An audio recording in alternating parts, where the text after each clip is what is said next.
Alright people, what's up everyone, and welcome to another First Reviews reaction video with your boy GorTheMovieGod, and I am here to take a look at the first reviews for both Spider-Man Miles Morales and the PlayStation 5 itself. Now, I never did one for Series X. I should have, actually. I don't know why I didn't, but I didn't, so I apologize. But I read some of the reviews, and it seemed like a lot of people were like, this is a really great console. I could see this being like the future of consoles. This and even the PS5 looks like it'll probably be the same thing. But there's just no games. That's pretty much every review. It's just like there's no exclusive games to really show off the power of the Series X. But the PS5 does, and I don't know too much about the PS5 besides I think GameSpot did a comparison of loading times for certain games, and it seems like the PS5 takes a little bit longer to load certain games, which honestly, I mean, I love loading times. I love that there are shorter loading times, but I don't really mind loading times that much. Hell, I play Damage in Overwatch, and when I play Damage in Overwatch, I have to wait like 10 minutes to get into one game. I'm okay with waiting 2 minutes to load into Red Dead Redemption 2 and never having to worry about loading again in that game as long as I keep playing it without taking the disc out or whatever. But anyway, we're going to take a look at the Spider-Man reviews first. Because I know those came out. I'm assuming it's gonna get like high sevens. I think it's gonna be like a 78, just because it's gonna be a pretty short experience. I think Adrian told me that it's confirmed to be like 8 hours, which I thought it'd be like 12, 13, but 8 hours. Does that mean there's not any like side missions? Which actually, if there's no side missions, then I mean, I'm sure there are, but there's probably like barely any side missions. That actually might be a good thing, because I thought the side missions in Spider-Man, the PS4 one, dragged on a little bit too long. Fresh. Anyway, let's get to it. I'm going to guess 78 for Spider-Man. PlayStation 5 is not going to have a score. They don't really score consoles, but we're going to read those reviews anyway. I'm going to say mostly positive. I'm going to say overwhelmingly positive, actually. There you go. All right, now let's go. It's clicky. Whoa! Oh, Mank got reviews too. Oh, 81. Yo, David Fincher. Dude, 85. Wow. That's really close to the PS4 game. I think that had like 87. Okay, maybe shorter is better. All right. You know what? I bet that's because of the Spider-Verse suit. They played it the entire game with the Spider-Verse suit. That's why. I should have predicted that. But here's the PlayStation 5. Oh, here's the Series X, by the way. It's all the way on to the right. Let's look at games. Ooh, Astro Playroom. Oh, 82. Nice. Falconeer, 73. Okay. I was hoping that would get better. Fuser got great reviews. Fuser looks so good. And I never did Yakuza because I'm not like the biggest Yakuza fan. Not that I don't like the series. I haven't played it. So I'm sure once I play, I'll be like, that'll be me. That's my excited face. But, all right, let's do Spider-Man first, because that's crazy. 85. Wow, that's after 54. Wait, let's take a look at the PS4 version. Oh, that's a shame. Only 84. All right, let's go to PS5. Stop fucking around. All right, so that's really good. Hey, that's one exclusive.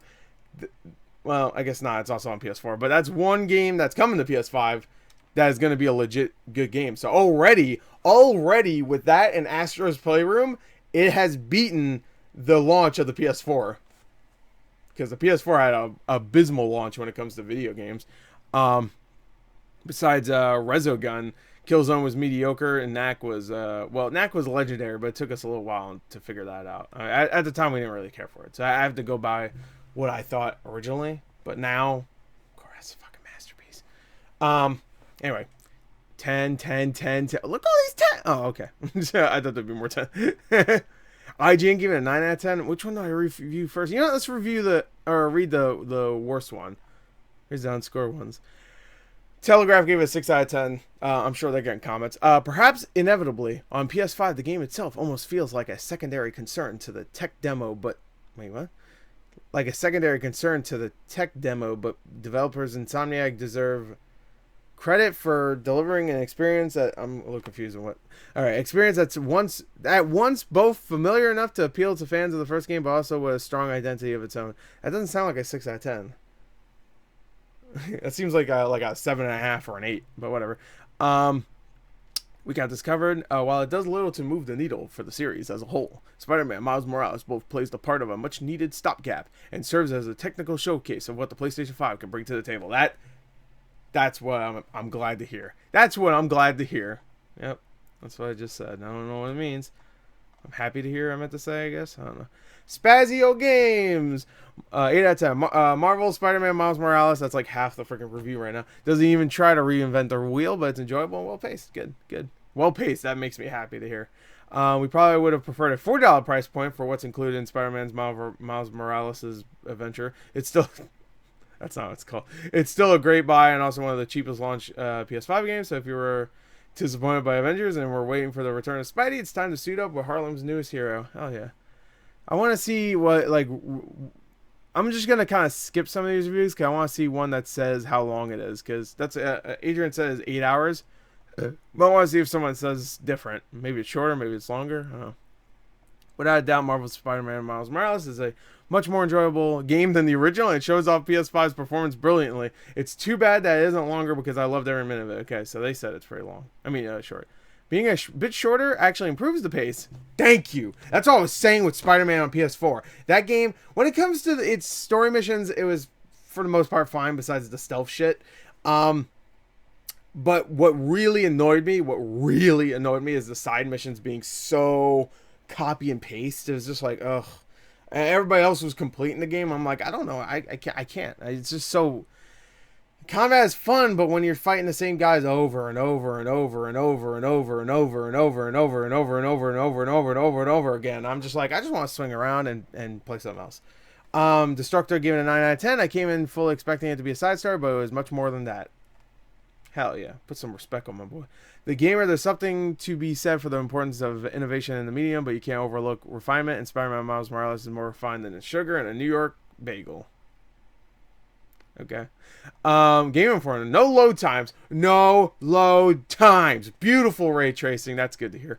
The PlayStation 5 version of Miles Morales is a technical juggernaut that continually impresses. It is the ideal way to play the game if you can. Feeling the venom flow through the controller is quite cool. Oh, that sounds awesome. That's not to say the PlayStation 4 version is far behind. However, Marvel's Spider-Man from the 2018 remains one of the generation's best looking and playing games, and this game's performance is in lockstep with it. Fast travel and restarts bring up short subway rides and loading screens. They are instant on PS5, and the visuals may not have that next gen sheen, but the PS4 version is still a beautiful and worthy way to experience this excellent game. Okay, that's what I figured. All right, let's read IGN's and maybe 1 10 out of 10, and then we'll read some PlayStation.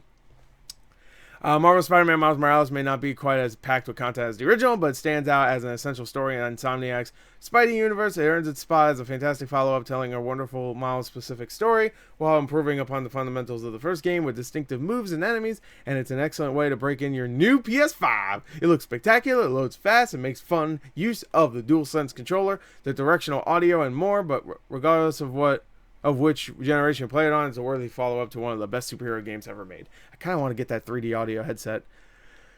EGM. Let's give somebody I don't usually read credit. I guess PlayStation Lifestyle. I don't think I read them. Miles Morales is the perfect showcase of the PS5, exposing multiple enhancements. Is that a word? I don't know. To its last-gen predecessor while also feeling familiar, even apart from its standing as a flagship PS5 title, a launch title. Miles Morales is Insomniac perfecting a formula from the original game, offering experience that is more concise, focused, and full of heart than the first.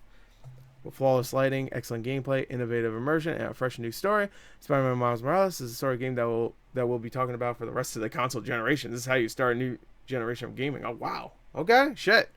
Damn, these 10 out of 10s going in hard. Alright, cool. So let's go back to the main thing. Spider-Man Miles Morales, good-ass game.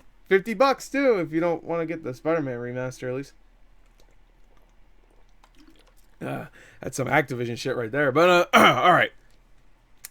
We're not going to take too much of a look at the PlayStation 5 reviews because I still want to go in kind of blind. Because I'm not watching like any comparison videos. And the only thing I've been hearing about the PS5 is from news articles that have been just on my Twitter. So I read them and I go, oh shit, I didn't want to know that until I get the system myself. But Fuser, hell yeah. Let's take a look at Astro Playroom just real quick. Just a real quick dip. Because that's a free-to-play, and that's straight up, that's not even free-to-play, that's on the console once you buy it. Once you buy it and set it up, that's on the console. So that's really cool. It's 82. Look, I'm blown away by the game. It can absolutely... All right, let's open this first. I'm going to go read a couple reviews.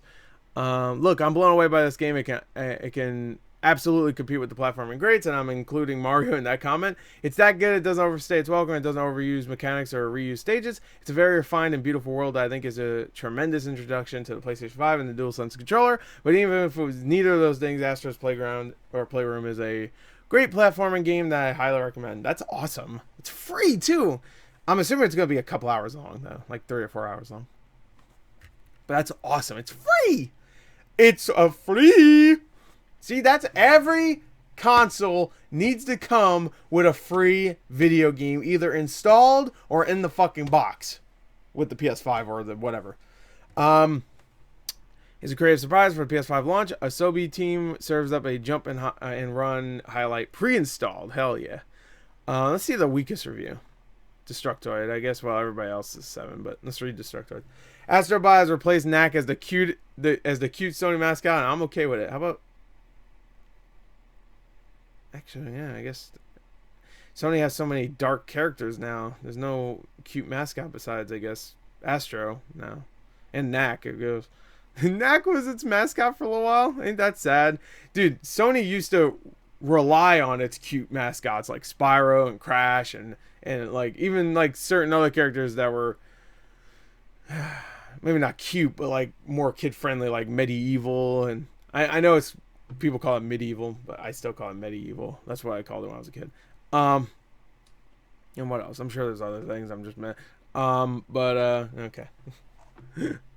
Now it's got 2. It's still got 2. Just, you know, whatever. IG Astro's Playroom surprised and delighted me. This PS5 pack-in most certainly hews closer to a technical showcase, essentially a loosely structured sandbox to mess around in and discover what the PS5 has to offer, but it has enough collectibles, creative ideas, and genuinely exciting uses of the DualShock or DualSense that PS5 owners shouldn't brush this one aside in the launch lineup. After months and months of hearing how the DualSense would immerse me like never before, Astro's Playroom put promises into practice and impressively proved what's possible with the PS5's new controller. See, I've been saying that that's going to be the best thing about the new console is the fucking that controller. That's going to be the most impressive thing. I'm glad I was right.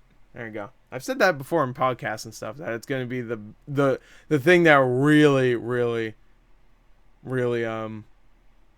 sells the PS5, at least for me. Alright, let's look at these reviews.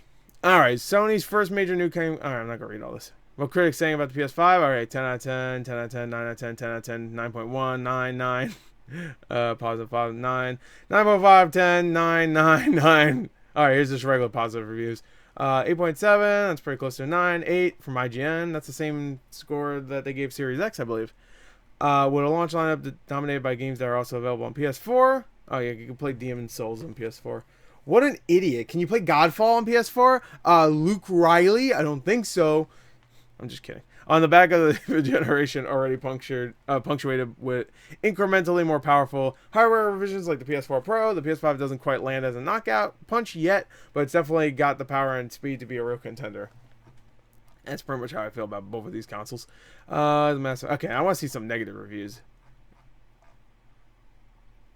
Wait, there ain't no negative reviews. Alright, well, let's look at... There's only 3 mixed reviews. I think...